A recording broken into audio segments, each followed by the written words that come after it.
দুইটা লাই অভ্যাস করবে, লালটা খালি খাতে লাও আর উঠলে তিনটা জন ধরে চলেছে।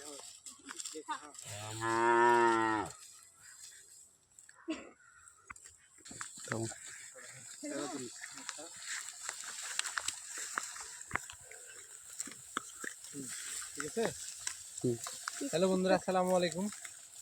আজকে আমার খামারের 4টা বাছুরকে আমি খোলামেলা পরিবেশে ছেড়ে দিছি। আলহামদুলিল্লাহ, এটা আমার ঘাসের জমি। আসলে দীর্ঘদিন ধরে একটা জায়গায় গরু বাঁধা রাখার ফলে অনেক সমস্যা হয়।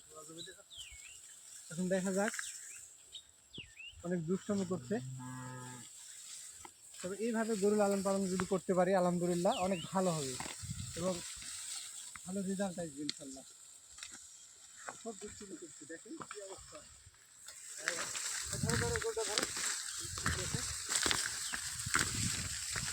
প্রথম দিন তো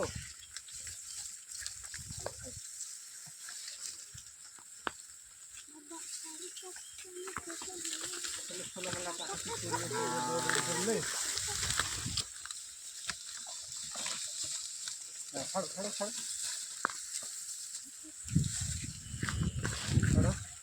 অনেক ভালো হবে।